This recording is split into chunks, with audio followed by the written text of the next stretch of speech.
Gold, trusted gold buyers. మీరు తాకట్టు పెట్టిన బంగారాన్ని విడిపించి ఈ రోజు ఉన్న మార్కెట్ ధరకు కొనబడను.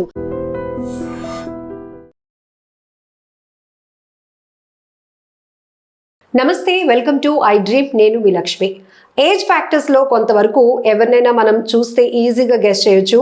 హెయిర్ ఫాల్ అవుతున్నా, లేకపోతే స్కిన్ లూజ్ అయిపోతున్నా, వయసు మీద పడుతుంది కాబట్టి కామన్ అంటాం. కానీ ఇప్పుడు స్ట్రెస్ కావచ్చు, పొల్యూషన్ అండ్ మనం డస్ట్కి ఎక్స్పోజ్ అవ్వటం, ఇలా రకరకాల కారణాల వల్ల ఫస్ట్ ఇంపాక్ట్ మనకి హెయిర్ పైన, స్కిన్ పైనే పడుతూ ఉంటుంది. చిన్న పిల్లలను కూడా చూస్తున్నాం హెయిర్ ఫాల్ సమస్యతో బాధపడుతున్నారు. మార్కెట్లో ఎన్ని ప్రొడక్ట్స్ ఉండి, ఎన్ని ఎక్స్పెరిమెంట్స్ చేసినా కూడా రీగ్రోత్, అది కూడా హెల్దీ వేలో రావటం చాలా కష్టమైపోతుంది. కానీ ముందే మనం ప్రికాషన్ తీసుకుంటే హెయిర్ ఫాల్ కాకుండా హెయిర్ని స్ట్రెంగ్త్గా మనం చేసుకోవాలి అంటే ఏం చేయాలి, ఎలాంటి ఫుడ్ తీసుకోవాలి, మనం రెగ్యులర్ లైఫ్లో చేస్తున్న మిస్టేక్స్ ఏంటో అడిగి తెలుసుకుందాం. మనతో పాటు డాక్టర్ ఆదిత్య రంగనాథ్ గారు ఉన్నారు, పేషెంట్ కన్సల్టెంట్. సార్తో మాట్లాడి విషయాలు తెలుసుకుందాం. నమస్తే అండి. నమస్తే అండి. సార్, చాలా వరకు హెయిర్ చాలా ఇంపార్టెంట్. ఎందుకంటే కొంత మన బ్యూటీలో, కాన్ఫిడెన్స్లో హెయిర్ చాలా కీలకమైన పాత్ర. కానీ హెయిర్ ఫాల్ అవుతూ ఉండటం చూస్తాం. కొంతమందికి హెయిర్ కట్ అయిపోతూ ఉంటుంది ముక్కలుగా, కొంతమందికి రూట్ లెవెల్ నుంచి ఊడిపోతూ ఉంటుంది. ఎందుకు అంటారు? బాడీలో అంటే అందరి బాడీ ఒక టైప్ కాదండి. వాళ్ళకి ఎవ్రీ వన్ అంటే మనకి ఇండివిజువల్గా ప్రకృతి ఉంటుంది, వాతము, పిత్తము, కఫం ఇట్లా. సో దాని బేస్డే మనం ఏమంటారు తీసుకునే ఫుడ్ కూడా దాని మీద బేస్డ్ అయ్యి ఉండాలి. సో ఓకే, మన దోషం ఉంది, ఏదో వాతం ఉంది, పిత్తం ఉంది, సో ఈ దోషాన్ని మనం బ్యాలెన్స్ చేసుకోగలగాలి. దాన్ని క్లియర్ అవుట్ చేసి బ్యాలెన్స్ చేసుకున్నాం అనుకోండి, మనం ఏదైతే మాట్లాడుతున్నాం అంటే హెయిర్ ఫాల్ అనే కాదు, అంటే ఇంటర్నల్గా ఉండే చాలా వరకు డిసీజెస్ వాటి నుంచి కూడా బయటపడచ్చు. సో అయితే ఇప్పుడు ఈ హెయిర్ ఫాల్ ఎలా ఉంటుందో మనం చెప్పాం. ఇప్పుడు వాతం ఉన్న వాళ్ళకి ఏంటి అని అంటే వాళ్ళకి డాండ్రఫ్ వచ్చే అవకాశాలు ఉంటాయి, హెయిర్ ఫాల్ అవుతుంది. అట్లా పిత్తం ఉండే వాళ్ళకి ఏంటంటే ఓవర్ హీట్ ఎక్కువైపోయి గ్రే అంటే వైట్ హెయిర్ వచ్చేయడం, హెయిర్ స్ప్లిట్ ఎండ్స్ ఉండడం, హెయిర్ ఫాల్ అవడం. అట్లా కఫం ఉన్న వాళ్ళకి అంటే థైరాయిడ్ ఉన్న వాళ్ళకి కూడా ఏంటంటే హెయిర్ ఫాల్ అయిపోతుంటుంది, కట్ అయిపోతూ ఉంటుంది. సో అట్లా గమనించవచ్చు. సో ఇలాగా ఈ దోషాలు ఏవైతే ఉన్నాయో అది ఫైండ్ అవుట్ చేసుకొని దాన్ని బ్యాలెన్స్ చేసుకోవడం ఒక పద్ధతి. డైట్ చాలా చాలా ఇంపార్టెంట్. మెయిన్ సింపుల్ థింగ్ ఏంటి అని అంటే హెయిర్కి ఆయిల్ పెట్టడం ముందు ఇంపార్టెంట్. ఓకే, చాలా మంది రాసుకోవడం మానేసాం, అలవాటు తప్పించేసుకున్నాం. హెయిర్ ఫాల్ అయిపోయిన తర్వాత రియలైజ్ అయ్యి ఒక లోషన్ అంటే డాక్టర్ని కన్సల్ట్ అయ్యి మనం ఒక లోషన్ తెచ్చుకుంటున్నారు, లేకపోతే ఏదైతే ప్రిస్క్రైబ్ చేస్తుందో అది వాడుతున్నారు. అప్పుడు మళ్ళీ మన చేతులు వెళ్తున్నాయి ఆ లోషన్లు, మనం ఇవన్నీ. అంతకు ముందే మన చెయ్యికి కొంచెం నూనె రాసి కొంచెం పైకి వెళ్ళింది అనుకోండి, అవన్నీ చేయాల్సిన పని లేదు. సో ఒకవేళ హెయిర్ ఫాల్ స్టార్ట్ అయింది అని అంటే పర్వాలేదు, ముందు కొద్ది రోజులు అట్లీస్ట్ మంచి కొబ్బరి నూనె తెచ్చుకొని వాడటం మొదలు పెట్టండి. రాయండి, నువ్వుల నూనె ఉంది లేదా ఆవాల నూనె మంచిగా పనిచేస్తుంది, ఇది రాయండి. ఇవి రాయడం మొదలుపెట్టి మీరు స్కాల్ప్కి ఒక 5 minutes మసాజ్ చేయాలి. నేను చెప్తాను ఎలా చేసుకోవాలో. సో ఇది ఇంపార్టెంట్, ఇవి చెయ్యండి. ఇది చేస్తే మీకు హెయిర్ ఫాల్ తగ్గి గ్రో మొదలవుతుంది. ఆ తర్వాత మీరు ఏదైనా లోషన్స్కి వెళ్ళండి. ఎందుకు చెప్తున్నానంటే ఇప్పుడు ఏదో మెడికేటెడ్ లోషన్ ఉంది తీసుకున్నారు, మీ స్కిన్కి పడవచ్చు పడకపోవచ్చు. ఈవెన్ పడినా కూడా అందులో ఉండే కెమికల్ వల్ల ఏంటి మళ్ళీ మన స్కిన్కి అక్యుములేట్ అయిపోతాయి. కెమికల్ బ్లడ్ సర్క్యులేషన్లోకి వెళ్తే స్కిన్కి అక్యుములేట్ అవుతాయి. దీనివల్ల మళ్ళీ ఈ ఏరియాస్లో ఏమంటారు పింపుల్స్ రావడాలు, లేకపోతే ఇప్పుడు హెయిర్ కేర్ కొన్ని స్కిన్ కలర్ మారుతుంది. తర్వాత కొన్ని మెడికేటెడ్ షాంపూస్ లేదా యాంటీ ఫంగల్ వాడుతుంటారు, దానివల్ల ఖర్చు ఆబ్వియస్లీ. సో అదొకటి. సో చేయాల్సింది ఏంటంటే ఏం లేదండి, చక్కగా ఆయిల్ మనం పెట్టుకోవడం అలవాటు చేసుకోవాలి. స్టార్ట్ చేయండి. వీక్లో కనీసం 2 సార్లు లేదా 3 రోజులు అలా పెట్టుకోండి. వీలు కాకపోతే అట్లీస్ట్ 2 సార్లు రాసుకోవడం మొదలు పెట్టండి. సో మంచిగా ఏదైనా కోకోనట్ ఆయిల్ ప్యూర్గా ఉంటే అది తెచ్చుకొని రాసుకొని మసాజ్ చేయడం చాలా ఇంపార్టెంట్. సో ఏం లేదు, మన చేతి వేలతో ఒక 5 నిమిషాలు అట్లా మొత్తం స్కాల్ప్ అంతా కూడా మసాజ్ చేసుకోవాలి. లేదు అని అంటే కనుక మనకు ఉండే దువ్వెన కూడా చాలా బాగా హెల్ప్ అవుతుంది. ఆ దువ్వెనకి ఎందుకంటే ఆ మొనలు సూదిగా ఉంటాయి. అందరూ ఏదో డెర్మరాలస్ వాడాల్సిన అవసరం లేదు. నార్మల్ హెయిర్ ఫాల్ ఉండే వాళ్ళు చక్కగా దువ్వెన వాడుకోవచ్చు. లైట్గా బాల్డ్ ఉంది, ఏదో ప్యాచ్ ఏరియా కొంచెం హెయిర్ ఫాల్ అయిపోయింది అన్నా కూడా అక్కడ కూడా ఈ దువ్వెన పెట్టి దువ్వండి. ఎందుకంటే సర్క్యులేషన్ పెరిగితే మళ్ళీ ఆ ఫాలికల్స్ క్లోజర్ కూడా అవ్వకుండా హెల్ప్ అవుతుంది. మళ్ళీ అది క్లోజ్ అయిపోయిందంటే అది చాలా మళ్ళీ ట్రీట్మెంట్ కదంతా కొంచెం ఎక్కువ ప్రాసెస్ అనమాట. సో అలా కాపాడుకునే వాళ్ళం అవుతాం. ఈ సర్క్యులేషన్ ఉండాలన్నమాట. మేబీ ఆ దువ్వెన అనేది అందుకే కనిపెట్టారేమో మన పెద్దలు అనిపిస్తుంటుంది. అండ్ ఇప్పుడు నీమ్ కోమ్స్ అని వచ్చినాయి. సో ఆ వేప చెట్టుతో అట్లా చేసిన, సో అది వాడుకోండి, చక్కగా మంచిది. మనకి ఏంటంటే ఈ ఏమంటారు ఈ పొల్యూషన్ వల్ల వాటి వల్ల ఈ ఇన్ఫెక్షన్స్ అవి రాకుండా అట్లా కూడా హెల్ప్ అవుతుంది అనమాట. సో రెగ్యులర్ ఈ సర్క్యులేషన్ ఉంటే, రెగ్యులర్ మన ఈ హెయిర్ కేర్ తీసుకుంటే కూడా, సో అదొకటి ఆయిల్ చేసుకున్నాం. అండ్ ఇంకొక పద్ధతి ఉంది. అంటే అందరూ శీర్షాసనం వేయలేరు కాబట్టి చక్కగా బెడ్ ఉంది అనుకోండి, బెడ్కి చివర మనం హెడ్ని టిల్ట్ చేసి Okay. ఒక 5 minutes అట్లా రిలాక్స్ అవ్వచ్చు, లేదా ఆ టైంలో మీరు హెయిర్ ఆయిల్ అప్లై చేసి మీరు మసాజ్ చేసుకోవచ్చు. సో సర్క్యులేషన్ అంతా పెరుగుతుంది అనమాట. సో హెయిర్ గ్రోత్కి చాలా బాగా హెల్ప్ఫుల్. సో అదొకటి చేసుకోవచ్చు. తర్వాత కొన్ని యాక్యుప్రెషర్ పాయింట్స్ ఉంటాయి హెయిర్ గ్రోత్కి, నేను అది చూపిస్తున్నాను. సో తర్వాత ఇది ఏంటి అని అంటే బ్లాక్ హెయిర్ కావాలి, మళ్ళీ హెయిర్ వైట్ అయిపోతుంది, గ్రేయింగ్ అయిపోతుంది అన్న వాళ్ళకి కూడా ఈ హెయిర్ కేర్ చాలా ఇంపార్టెంట్. అట్లా ఇది తీసుకోవడం వల్ల దాని నుంచి కూడా బయటపడవచ్చు. సో ఏం లేదండి, మనకి ఇక్కడ నుంచి ఒక 4 fingers పైన ఇక్కడ ఈ ఏరియా ఏదైతే ఉందో అక్కడ ఈ 2 వేళ్ళతో చక్కగా ఒక 10 times క్లాక్ వైజ్లో, తర్వాత 10 times యాంటీ క్లాక్ వైజ్ డైరెక్షన్లో, తర్వాత ఈ ఏరియా ఇక్కడ మళ్ళీ 10 times clock wise, 10 times anti clock wise, and తర్వాత మనకి ఈ వెనకాల ఇక్కడ ఒక బంప్ ఉంటుంది. సో ఇక్కడ అక్కడ కూడా 10 times clockwise and 10 times anti clock వైజ్లో మనం దాన్ని మసాజ్ చేసుకోవాలి. అంతే. ఇది గుర్తుంటే 3 పూట్ల చేయండి, లేదా అట్లీస్ట్ ఒక 2 పూట్లైనా గుర్తున్నప్పుడల్లా చేయండి. ఇది చేసుకోవడం చాలా చాలా ఇంపార్టెంట్, హెయిర్ గ్రోత్కి చాలా బాగా ఉపయోగపడుతుంది. ఇకపోతే షాంపూ విషయానికి వస్తే ఇప్పుడు ఈ బ్రాండెడ్ షాంపూస్ అని అట్లా వాటి జోలికి అస్సలు పోవద్దు. ఇదివరకు చక్కగా కుంకుడికే వాడుకునేవారు, కుంకుడికి నీటిలో కలిపేసి పులుసు అట్లా.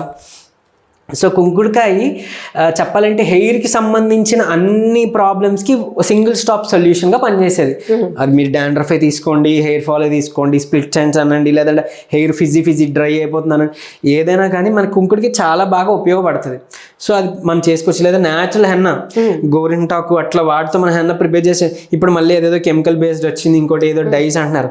సో ఇలా న్యాచురల్ వేస్ని మనం ఆప్ట్ చేసుకుంటే హెయిర్ స్ట్రెంథనింగ్ అవ్వడం, హెయిర్ గ్రో అవ్వడం, హెయిర్ న్యాచురల్గా బ్లాక్గా ఉండడం హెల్ప్ అవుతుంది అనమాట. సో అలా చేసుకోండి. అండ్ ఈవెన్ కోకోనట్ ఆయిల్ బయటే కాదు, మీరు వీలుంటే ఏదైనా సలాడ్స్లో కోకోనట్ ఆయిల్ మిక్స్ చేసి తీసుకోవడమో, లేదా 20 to 30 ml డైరెక్ట్గా సాయంత్రం పూట తాగడమో చేస్తే కూడా మీకు హెయిర్ చాలా బాగా గ్రో అవుతుంది ఖచ్చితంగా. మన కోల్డ్ ప్రెస్డ్, అదే మన గానుగ నూనె తెచ్చుకున్నాను కదా, అది తెచ్చుకోండి. ఇకపోతే షాంపూస్ విషయానికి వస్తే చెప్పాను కదా, కుంకుడికాయ. సరే కుంకుడికాయ ఒకవేళ పడట్లేదు అని అనుకుంటే కనుక రీతా పౌడర్, చీకాయ పౌడర్ అని దొరుకుతుంది, అవి తెచ్చుకోండి. పెరుగు కానీ లేదా పాలు కానీ మిక్స్ చేసి దాన్ని మనం షాంపూలో వాడుకోవచ్చు. చాలా మంచిది, హెయిర్కి కూడా చాలా మంచిది, అది చేసుకోండి. ఇప్పుడు ఈ లోషన్స్ అనో లేకపోతే ఇంకొకటి ఏదైనా షాంపూస్ తెచ్చుకుంటే అవి పడని వాళ్ళకి ఏంటంటే ఫోర్ హెడ్ మీద పింపుల్స్ రావడం, యాక్నీ రావడం గమనిస్తారు మీరు. ఎందుకంటే కెమికల్ వల్ల మనకి పడట్లేదు. సో అది లేదా పిగ్మెంట్ అయిపోతుంది, లేదా ఫేస్ అంతా పిగ్మెంట్ అయిపోతుంది. మనం ఎక్కడో డై పెడుతున్నాం హెయిర్కి, లేదా పడని ఒక షాంపూ వాడుతున్నాం అంటే చాలా మంది చాలా ఫేస్ చేస్తున్నారు ఈ ఇబ్బంది. అది మళ్ళీ మనకి రెక్టిఫై అవ్వాలంటే చాలా నెలలు పట్టేస్తుంది. సో దయచేసి ఇవి అవాయిడ్ చేయడం మొదలు పెట్టాలి. తర్వాత డైట్ కూడా చాలా చాలా ఇంపార్టెంట్. చాలా మంది బయట నుంచి హెయిర్ ఫాల్ అవుతుందంటే ఏదో బయట నుంచి ఉన్న ప్రాబ్లం అనుకుంటారు, బయట ఏదో ఒక ప్రోడక్ట్ అప్లై చేసేస్తే సరిపోయిద్ది అనుకుంటారు. కానీ ఇంటర్నల్గా లివర్ హెల్త్ బాగోకపోయినా, బ్లడ్ మనకి క్వాలిటీ బ్లడ్ బాగోకపోయినా, బ్లడ్ ప్యూరిఫైడ్గా లేదు అని అనుకున్నా, టాక్సిన్స్ ఉన్నా కూడా మనకి స్కిన్ మీద ర్యాషెస్ అనో, ఎలర్జీస్ అనో, లేదా హెయిర్ ఫాల్ అనో దీని మీద పడుతుంది. సో అది గమనించుకోవాలి. మనం మంచి ఫుడ్ తీసుకోవడం ఇంపార్టెంట్. సో మంచి ఫుడ్ అంటే ఏంటి? డిహెచ్డి అంటే డైహైడ్రోటెస్టోస్టెరాన్, ఇప్పుడు వింటున్నా డిహెచ్డి బ్లాకర్స్. ఇవి ఏంటి అని అంటే హెయిర్ ఫాల్ అయిపోవడానికి డిహెచ్డి చాలా క్రూషియల్, ఇది పనితీరుగా పనిచేస్తుంది. ఇప్పుడు దానికోసం సప్లిమెంట్స్ యూజ్ చేస్తున్నారు, అలా ఏం అవసరం లేదు. చక్కగా పసుపు, ఒక చిటికెడు పసుపు, తర్వాత పెప్పర్, పైపరిన్ ఉంటుంది పెప్పర్, మనకి పెప్పర్ని కొంచెం యాడ్ చేసుకొని వేడి నీటిలో చక్కగా మరిగించి తాగొచ్చు. పంప్కిన్ సీడ్స్, సన్ఫ్లవర్ సీడ్స్, తర్వాత ఇలాచి, యాలకులు, క్లోవ్స్. సో ఇవన్నీ మిక్స్ చేసుకొని ఏదైనా ఒక బనానాతో కలిపి స్మూతీలా, అంటే జస్ట్ అట్లా మీరు తినొచ్చే స్కూప్గా, లేదంటే దీంతోనే ఈ సీడ్స్ని రాత్రిపూట నానబెట్టేసి ఉదయం బ్రేక్ఫాస్ట్తోనో ఏదో ఒక ప్రోటీన్ షేక్ లాగా ఇలా నట్స్ అన్నీ కలిపి మిల్క్ యాడ్ చేసి చక్కగా మీరు తీసుకోవచ్చు. అలా తీసుకోవచ్చు, లేదా డైరెక్ట్గా నానబెట్టి పొద్దున్న తినొచ్చు. తర్వాత ఇవన్నీ ఏంటంటే ఇంకా చెప్పాలంటే వీటిలో ఉండే ఆయిల్ ఎక్స్ట్రాక్ట్ వస్తాయి, సీడ్స్ నుంచి వచ్చే ఆయిల్ చాలా మంచిది హెయిర్ గ్రోత్. మనం బాల్డ్ ఫార్మ్ అంటే బాల్డ్ ఉన్న వాళ్ళకి కూడా మనం వాడే ఫార్ములా, హెయిర్ ఫార్ములాలో మన దగ్గర ఉన్న దాంట్లో వన్ ఆఫ్ ది ఇంగ్రీడియంట్ కలుపుతున్నాం అనమాట. సో అదంత బాగా హెల్ప్ చేస్తుంది. అది ఇంటర్నల్గా కూడా మనకి వెళ్ళాలి. ఈ డిహెచ్డి బ్లాకర్స్ అంటారు కదా, ఇది ఇంటర్నల్గా మీరు తీసుకుంటే బయట నుంచి ఏదో సప్లిమెంట్స్ తీసుకోవాల్సిన పని లేదు. లేదా బయటిన్ డెఫిషియన్సీస్, జింక్ డెఫిషియన్సీస్ ఉన్నా, హీమోగ్లోబిన్ తక్కువ ఉన్నా కూడా హెయిర్ ఫాల్ అవుతుంది, ఐరన్ డెఫిషియన్సీస్ ఉన్నా హెయిర్ ఫాల్ అవుతుంది అనమాట. సో ఏంటి, ఆమ్లా తీసుకుందాం, డైరెక్ట్గా చక్కగా ఒక 2 ఆమ్లా మీరు తినొచ్చు ఊరబెట్టుకొని, లేదంటే ఒక 2 ఆమ్లా ఒక 4 ముక్కలు చేసేసి మిక్సీలో వేసి వాటర్ వేసి చక్కగా మనం జ్యూస్ చేసుకోవచ్చు. కాన్సన్ట్రేట్ జ్యూస్ ఉంటుంది, దాంట్లోనే అల్లము పసుపు చెప్పాను కదా, ఇప్పుడు చెప్పిన ఇంగ్రీడియంట్స్ యాడ్ చేస్తే మంచి టేస్టీగా ఏమంటారు ఆమ్లా జ్యూస్ వస్తుంది, అంటే హెయిర్ గ్రో జ్యూస్ వస్తుంది. సో అలా తీసుకోండి, మీరు అలా తీసుకోవచ్చు. ఇది హెయిర్ ఫాల్కి చాలా బాగా హెల్ప్ఫుల్. బాదం కలుపుకోవచ్చు, క్యాష్యూ కలుపుకోవచ్చు. సో ఇది ఇంటర్నల్గా డైట్ ఖచ్చితంగా ఉండాలి. మసాజింగ్ ఆయిల్ ఉండాలి, మసాజ్ చెప్పాను అది. షాంపూ దగ్గర తీసుకోవాల్సిన జాగ్రత్త చెప్పాను అదొకటి. తర్వాత చాలా మంది ఒక చలికాలం వర్షాకాలం వస్తుంది, వేడి నీళ్ళు నెత్తి మీద తల మీద చాలా మందికి డౌట్ ఉంటుంది. తల స్నానం వేడి నీళ్ళతో చేయడం వల్ల చాలా రీఫ్రెష్మెంట్ వస్తుంది.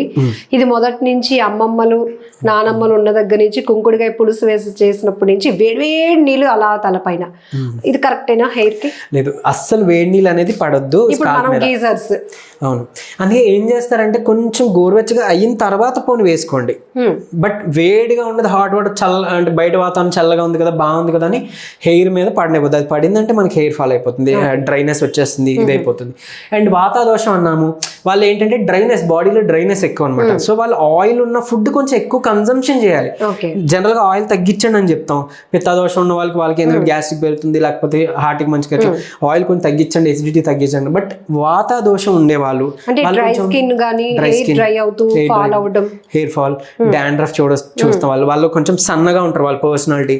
సో వాతాదోషం, జాయింట్ పెయిన్స్ కూడా కొంతమందికి ఉండే అవకాశం ఉంటుంది వాతంలో. సో ఇట్లా ఏంటి అంటే ఆయిల్ పడాలి. అభ్యంగనం అంటాం, చక్కగా ఒక సండే పూట నువ్వుల నూనె తీసుకొని బాడీ అంతా మనం అప్లై చేసుకొని హెయిర్ టు కింద కాలు వేలు వరకు మసాజ్ చేయాలి. ఈ మసాజ్కి ఒకటి ఏంటి గుర్తుపెట్టుకోవాల్సిందంటే, హార్ట్ ఎటు ఉందో ఆ డైరెక్షన్లో మనం చేయాలి. అంటే లోవర్ బాడీని పైకి మసాజ్ చేస్తాం, పై బాడీని కిందకి మసాజ్ చేస్తాం. ఇది చేసుకొని ఒక పావు గంట చక్కగా ఎండలో కూర్చోండి, విటమిన్ డి కూడా తయారవుతుంది. అండ్ మీకు ఈ జాయింట్ పెయిన్స్ అన్ని రిలీవ్ అవుతాయి, ఈ బాడీలోని వాతాదోషం బ్యాలెన్స్ అయితే ఆటోమేటిక్గా మీకు. మెయిన్గా లైఫ్ స్టైల్లో చాలా చేంజెస్ వచ్చేసాయండి. అవునన్నా కాదన్నా ప్రతి ఒక్కరు ఒక హెక్టిక్ బిజీ లైఫ్లో హడావిడి, యాంగ్జైటీ, ఒత్తిడి విపరీతంగా ఇమీడియట్గా దాని ప్రభావం ఫేస్ పైన కానీ హెయిర్ పైన కానీ చూస్తూ ఉంటాం.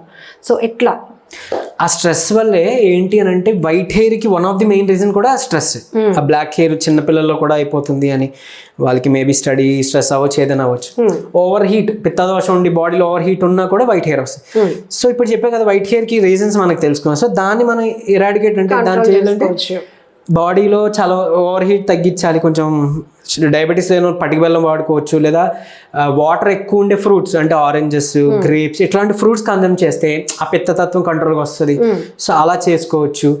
రెగ్యులర్గా స్ట్రెస్ రిలీవింగ్కి ఖచ్చితంగా మనకి స్లీప్ కంపల్సరీ ఉండాలి. చెప్పా కదా, మార్నింగ్ డే టైంలో సన్ ఎక్స్పోజ్ మనకుంటే ఆ విటమిన్ డి రావడంతో పాటు నైట్ టైం మనకి నిద్ర బాగా పడ్డానికి, ప్లస్ స్ట్రెస్ రిలీవింగ్కి కూడా, అంటే స్ట్రెస్కి సంబంధించి కార్టిసాల్ హార్మోన్ ఏదైతే ఉందో అది బ్యాలెన్స్ చేయడానికి కూడా ఈ పగలపూట మన ఒంటి మీద పడిన సన్లైట్ చాలా ఇంపార్టెంట్. మీకు ఆటోమేటిక్గా నిద్ర బాగుంది అని అంటే ఆ హెయిర్ ఫాల్ అవ్వచ్చు, ఈ వైట్ హెయిర్ అవ్వచ్చు, లేదంటే ఒబెసిటీ అవ్వచ్చు, లేదా ఈ కార్టిసాల్ ఎక్కువ అయిపోవడం వల్ల బాడీలో గ్లూకోజ్ లెవెల్స్ పెరిగిపోయి డయాబెటీస్ అవ్వచ్చు, ఇవన్నీ కంట్రోల్కి వచ్చేస్తాయి.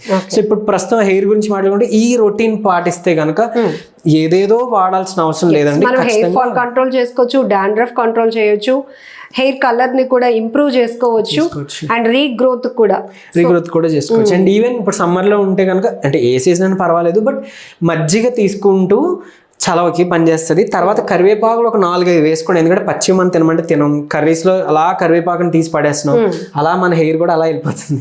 సో కరివేపాకులు చాలా చాలా ఇంపార్టెంట్. ఒక 4-5 కరివేపాకులు మీరు అట్లీస్ట్ మజ్జిగలో వేసుకొని, లేదా పొడిలా చేసుకొని అన్నంలో పాటు తినొచ్చు. తింటే హెయిర్ గ్రోకి చాలా బాగా ఇంపార్టెంట్ అండి. ఉసిరి, ఈ కరివేపాకులు చాలా చాలా ఇంపార్టెంట్. ఇవి మాత్రం అసలు విడిచిపెట్టద్దు. మెంతులు మనం తీసుకోవచ్చు. అండ్ ఈవెన్ మీరు కావాలంటే ఆ కొబ్బరి నూనెలో చక్కగా మందార ఆకులు, మందార పువ్వు, ఈ మెంతులు లేవు, ఇవేం లేవు, కుట్టగా మెంతులు, ఒక 2 లవంగాలు, ఒక 2 యాలకులు అట్లా వేసి చక్కగా దాన్ని బాయిల్ చేసి మీరు రాసుకున్నా కూడా హెల్ప్ అవుతుంది. ఈవెన్ పసుపు చక్కగా లైట్గా వేసుకోవచ్చు. So DHD black hair serum లాగా మనం ఖచ్చితంగా. బిర్యానీ ఆకులు కూడా ఒక 2 ఆకులు వేసి అందులో మరగబెట్టి మనం చేసుకోవచ్చు. రైస్ వాటర్ చాలా మంచి పనిచేస్తుంది. గంజి మనం తీస్తాం కదా, దాన్ని ఒక బాటిల్ వేసుకోండి, చక్కగా దాన్ని కొంచెం స్ప్రే చేసుకోవడం, లేదా హెయిర్కి అప్లై చేసుకొని తర్వాత వాష్ చేసుకోండి. ఎంత మంచిదో అది. చాలా చాలా మంచిది. సో నేచురల్ కండిషనర్స్ గా కూడా యూజ్ అవుతుంది. చాలా బాగా ఆనియన్ జ్యూస్, ఆనియన్ రసం చేసి, సో ఇది వినే ఉంటారు కదా ఇప్పుడు మళ్ళీ ఆనియన్ బేస్డ్ షాంపూస్ అని అట్లా వస్తుంది న్యాచురల్. సో వాటికి వెళ్ళే బదులు మనకి ఇవి కూడా బాగా పనిచేస్తాయి. అంటే ప్రాసెస్ చేస్తాం కాబట్టి అవి ఇంకా బాగా పనిచేస్తాయి అని అనుకుంటున్నారు, కానీ ఏం లేదు. న్యాచురల్గా దేవుడు ఇచ్చింది ఇది వాడుకోండి, కంపల్సరీ హెల్ప్ అవుతుంది. దీనికి కాకుండా అడ్వాన్స్డ్ మన దగ్గర ఆయిల్స్ అట్లా ఉన్నాయి కానీ బట్ బేసిక్ ఇది చేయండి. తగ్గని పక్షంలో అప్పుడు అవి వాడుకుందరు, కానీ అవి కావాలంటే అప్పుడు సజెస్ట్ చేస్తాను. బట్ ముందు ఇవి చేయండి, మీకు ఖచ్చితంగా హెల్ప్ఫుల్ అవుతుంది. Very valid information. Thank you so much. నమస్తే. నిజంగా ప్రస్తుతం ఉన్నటువంటి సమాజం దేనికి ప్రయారిటీ ఇస్తుంది? ఆర్థిక సంబంధాల చుట్టూ మాత్రమే తిరుగుతోంది. మళ్ళీ ఎన్నికలంగానే చాలా విరక్తి కలుగుతాం. మంచి అనిపిస్తుంది కదా, లేడీస్ కూడా ఛాలెంజింగ్ జాబ్స్ చేసినప్పుడు చాలా బాగుంటది. ట్రాఫిక్ అసిస్టెంట్స్ గా నియమించిన ట్రాన్స్జెండర్స్ అందరితో సాల్యూట్ చేయించుకుంటున్నారు. ఫుడ్ డెలివరీ ఇవ్వటానికి వెళ్ళినటువంటి డెలివరీ బాయ్ అనిల్ పై కళ్ళ ముందు పెళ్ళండి